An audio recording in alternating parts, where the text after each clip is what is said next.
ತರಬೇತಿ ಕೇಂದ್ರಕ್ಕೆ ಕರ್ನಾಟಕ ರಾಜ್ಯದ ಸಂಸ್ಥೆ ಆಗಿರ್ತಕ್ಕಂಥ ಕ್ಯೂನೆಕ್ಸ್ ಒಂದು ಫ್ರಾಂಚೈಸಿ ಅವರು ಕೊಟ್ಟಿದ್ದಾರೆ ಸುಮಾರು 20 ವರ್ಷಗಳ ಹಿಂದೆ. ಆ ಸಂಸ್ಥೆಯವರು ಕ್ಯೂನೆಕ್ಸ್ MD ಬೆಂಗಳೂರು ಇವರ ಹೆಸರಿನಿಂದ ಒಂದು ನಕಲಿ ಖಾತೆಯನ್ನು ಬೆಳಗಾವಿಯಲ್ಲಿ ಮಾಡ್ತಾರೆ. MD ಅವರ ಹೆಸರಿನಲ್ಲಿ ಒಂದು ಖಾತೆಯನ್ನು ಬೆಳಗಾವಿಯಲ್ಲಿ ಮಾಡ್ತಾರೆ. ಅದಕ್ಕೆ MD ಅವರ ಜಾಗಕ್ಕೆ ಉದಯ್ ಕುಮಾರ್ ಶೆಟ್ಟಿ ಅನ್ನೋರು ತಮ್ಮ ಹೆಂಡತಿ ಹೆಸರಾಕಿ ಅವ್ರು ಮಾಡ್ತಾರೆ. ಅದಕ್ಕೆ ಅವ್ರ ಹೆಂಡತಿನ ಅದಕ್ಕೆ ಆಪರೇಟರು, ಅದೇ ವ್ಯವಸ್ಥಾಪಕ ನಿರ್ದೇಶಕರು ಕ್ಯೂನೆಕ್ಸ್ ಬೆಂಗಳೂರು ಅಂತೇಳಿ ಬೆಳಗಾವಿದ ಒಂದು ಅಕೌಂಟ್ ತೆಗಿತಾರೆ. ಈ ನಮ್ಮ SCP TSP ಮತ್ತು ಇನ್ನುಳಿದ SC ಜನರಿಗೆ ಏನೋ ಒಂದು ಈ ಕಂಪ್ಯೂಟರ್ ತರಬೇತಿ ನೀಡ್ತಾರಲ್ಲ, ಈ ತರಬೇತಿ ನೀಡಿದ ನಂತರ ಆ ಸಂಬಂಧಪಟ್ಟ ಇಲಾಖೆಯವರು ನೇರವಾಗಿ ಆ ಸಂಬಂಧಪಟ್ಟ ಈ ಟ್ರೈನಿಂಗ್ದ ದುಡ್ಡನ್ನು ಕ್ಯೂನೆಕ್ಸ್ ಬೆಂಗಳೂರು ಕಟ್ತಾರೆ. ಕ್ಯೂನೆಕ್ಸ್ ಬೆಂಗಳೂರು ಕಟ್ಟಿದ್ರೆ ಅವರು ಸರ್ಕಾರದ ನಿಯಮ ಪ್ರಕಾರ ರಾಯಲ್ಟಿ GST ಎಲ್ಲ ಕಟ್ ಮಾಡಿ ಯಾವ ಸಂಸ್ಥೆ ಟ್ರೈನಿಂಗ್ ಕೊಟ್ಟಿರುತ್ತೆ ಅವ್ರಿಗೆ ಆ ದುಡ್ಡನ್ನು ಜಮಾ ಮಾಡ್ತಾರೆ.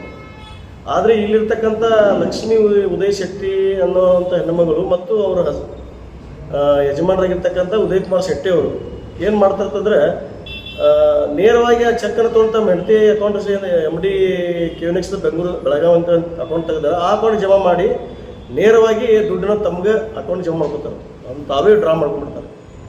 ಇದಕ್ಕೆ ಸಂಬಂಧಪಟ್ಟ ಹಾಗೆ ಒಂದು ಸಾರಿ ACB ರೇಡ್ ಆಗುತ್ತೆ ಅವರ ಕಚೇರಿ ಮೇಲೆ. ಆ ವಿಷಯ ನನಗೆ ಗೊತ್ತಾಗಿದ್ದು ನಾನು ಮಾಹಿತಿ ಹಕ್ಕಿನಲ್ಲಿ ರಾಣಿ ಚೆನ್ನಮ್ಮ ಯೂನಿವರ್ಸಿಟಿಗೆ ಆಮೇಲೆ ಕ್ಯೂನೆಕ್ಸ್ಗೆ ನಾನು ಮಾಹಿತಿ ಹಕ್ಕಿನಲ್ಲಿ ಅರ್ಜಿ ಕೊಡ್ತೀನಿ ಸರ್. ಅರ್ಜಿ ಕೊಟ್ಟ ಮೇಲೆ ಅವರು ನನಗೆ ಮಾಹಿತಿಯನ್ನು ನೀಡುತ್ತಾರೆ. ಮಾಹಿತಿಯನ್ನು ನೀಡಿದ ಅದರಲ್ಲಿ ಅವರು ನೇರವಾಗಿ ಕ್ಯೂನೆಕ್ಸ್ MD ಅವರು ಬೆಂಗಳೂರಿನಲ್ಲಿ ಪತ್ರವನ್ನು ಬರೆದಿದ್ದಾರೆ. ಯಾರಿಗೆ? ರಾಣಿ ಚೆನ್ನಮ್ಮ ಯೂನಿವರ್ಸಿಟಿ VC ಅವರಿಗೆ. ಇಲ್ಲ, ಈ ಥರ ಯಾವುದೇ ಅಕೌಂಟನ್ನು ಅವ್ರಿಗೆ ಮಾಡ್ಲಿಕ್ಕೆ ಬರುವುದಿಲ್ಲ, ಇರೋದು ಬೆಂಗಳೂರಲ್ಲಿ ನಮ್ಗೆ ಒಂದೇ ಹೆಡ್ ಅಕೌಂಟ್ ಇರುತ್ತೆ, ಅದಕ್ಕೆ ಅದು ತಪ್ಪದ ಅಂತೇಳಿ ಅವರು ಎಚ್ಚರಿಕೆ ಪತ್ರವನ್ನು ಕೊಡ್ತಾರೋ ಆ ಥರ ಲೆಟ್ರ್ ಕೊಟ್ಟಿದ್ದಾರೆ ನಮಗೆ. ಕೊಟ್ಟ ಮೇಲೆ ನಾನು ನೇರವಾಗಿ ಒಂದು ಪೊಲೀಸ್ ಕಮಿಷನರ್ ಬೆಳಗಾವಿ ಅವರಿಗೆ ಒಂದು ಕಂಪ್ಲೇಂಟನ್ನು ಕೊಡ್ತೀನಿ. ಇಲ್ಲ ಮತ್ತು ಈ ಥರ ಇವ್ರು ಮಾಡಿದ್ದಾರೆ, ಇದನ್ನು ಒಂದು FIR ಮಾಡಿ ಅವ್ರ ಮೇಲೆ ಅಂತೇಳಿ. ಆದರೆ ಕಮಿಷನರು ನಮಗೊಂದು ಹಿಂಬರ ಕೊಡ್ತಾರೆ. ಇಲ್ಲ ಮತ್ತು ಅವ್ರ ಸಂಬಂಧಪಟ್ಟ ಇಲಾಖೆಯವರು ಅದಕ್ಕೆ ಕಂಪ್ಲೇಂಟ್ ಕೊಟ್ಟರೆ FIR ಮಾಡ್ತೀವಿ ಅಂತೇಳಿ ನಮಗೊಂದು ಹಿಂಬರ ಕೊಡ್ತಾರೆ.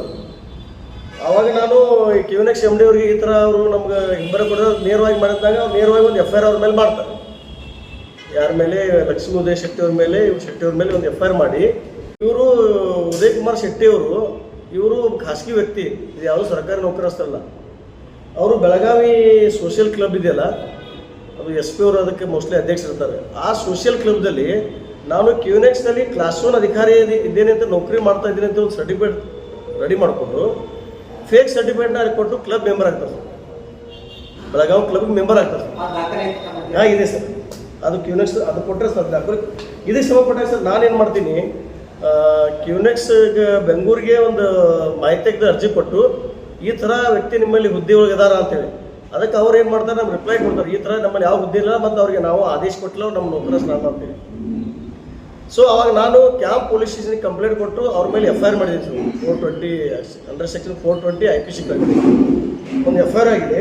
ಪ್ಲಸ್ ಅದು ಇವಾಗ ಚಾರ್ಜ್ ಶೀಟು ಬಂದ ಮೇಲೆ ಈಗಾಗಲೇ ಈ ಕುರಿತು ಕ್ಯಾಂಪ್ ಪೊಲೀಸಲ್ಲಿ FIR ರಿಜಿಸ್ಟರ್ ಆಗಿ ಚಾರ್ಜ್ ಶೀಟ್ ಬಂದಿದೆ ಸರ್, ಪೊಲೀಸ್ ಸಬ್ಮಿಟ್ ಆಗಿದೆ. 420 ಸೆಕ್ಷನ್ IPC 420 ಅಡಿಯಲ್ಲಿ ಪ್ರಕರಣ ದಾಖಲಾಗಿ ಚಾರ್ಜ್ ಶೀಟ್ ಬಂದಿದೆ. ಆದರೂ ಕೂಡ ಈ ವ್ಯಕ್ತಿ ಕ್ಯೂನೆಕ್ಸ್ ಅನ್ನುವಂಥ ಬೋರ್ಡನ್ನು ಇಲ್ಲಿವರೆಗೆ ತೆರವುಗೊಳಿಸ್ತಾ ಇಲ್ಲ. ಅವರು ತೆರವುಗೊಳಿಸಿರೋದನ್ನು ನಾನು ಇವತ್ತು ದಿವಸ ತಮ್ಮ ಮುಖಾಂತರ ಈ ಒಂದು ಕ್ಯೂನೆಕ್ಸ್ MD ಅವರಲ್ಲಿ ಮನವಿ ಮಾಡ್ತೀನಿ.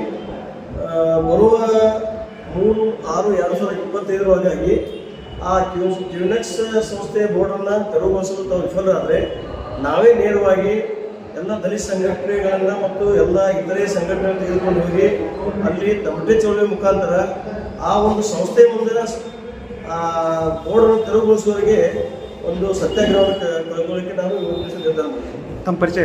ರಾಜು ಸಿರಿಗಾವಿ, ಕೊಟ್ರಿ ಮತ್ತು ನಾಮನಿರ್ದೇಶಿತ ಸದಸ್ಯರು.